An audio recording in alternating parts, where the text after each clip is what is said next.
Hello friends, नमस्कार। Mahishmati channel में आपका स्वागत है।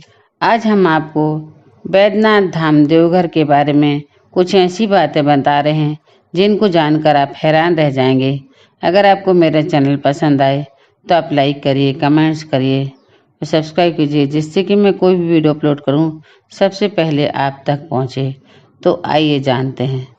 झारखंड के देवघर स्थित प्रसिद्ध तीर्थस्थल बैद्यनाथ धाम में स्थापित शिवलिंग द्वादश ज्योतिर्लिंगों में से 9वां ज्योतिर्लिंग है।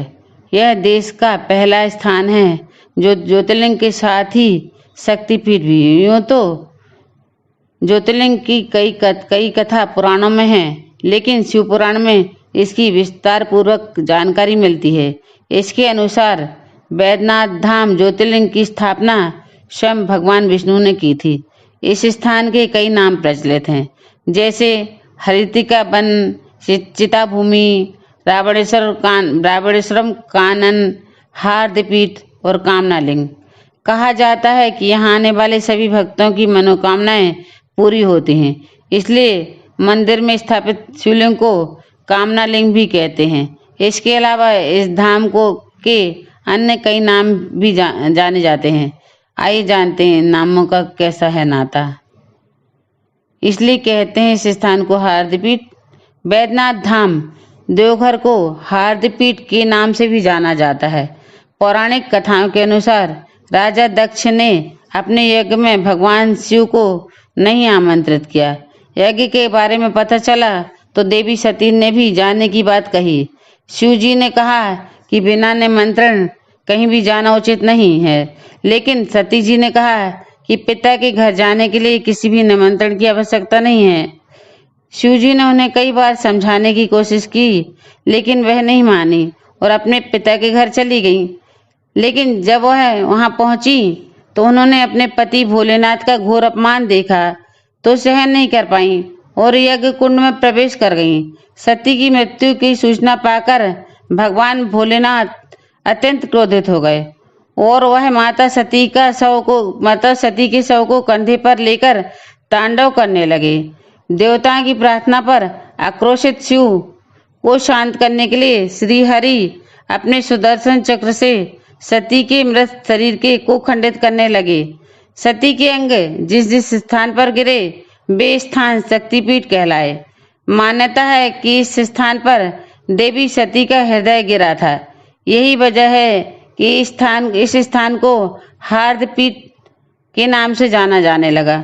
इस तरह यह देश का पहला ऐसा स्थान है जहां ज्योतिर्लिंग के साथ भी शक्तिपीठ भी है।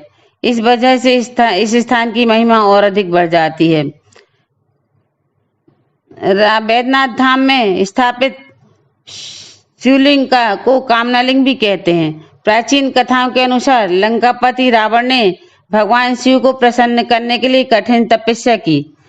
रावण की तपस्या से खुश होकर भगवान ने उससे वरदान मांगने को कहा, तो रावण ने कहा कि उन्हें अपने साथ लंका ले जाना चाहता है। यह सुनकर सभी देवता परेशान हो गए और ब्रह्मा जी के पास गए और कहा कि अगर शिव जी रावण के साथ लंका चले गए तो सृष्टि का कार्य कैसे होगा। इसके बाद ब्रह्मा जी ने भगवान शिव को सोच समझकर वरदान देने के लिए कहा।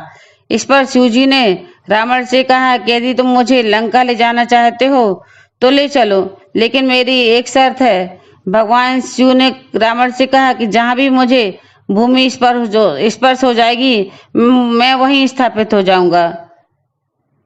रावण ने यह शर्त मान ली और इस बात से सहमत हो गया। भगवान ने एक शिवलिंग का रूप धारण कर लिया। इसके बाद रावण शिवलिंग को ले जा रहा था। इसी दौरान भगवान शिव ने रावण को लघु संज्ञा की इच्छा जगा दी। काफी समय तक बर्दाश्त करने के बाद रावण ने एक चरवाहे को शिवलिंग पकड़ाकर लघु संज्ञा करने चला गया। इसी समय भगवान ने अपना वजन बढ़ा दिया और उस चरवाहे ने रावण को आवाज लगाकर कहा कि अब वह इस शिवलिंग को उठाए नहीं रह सकता।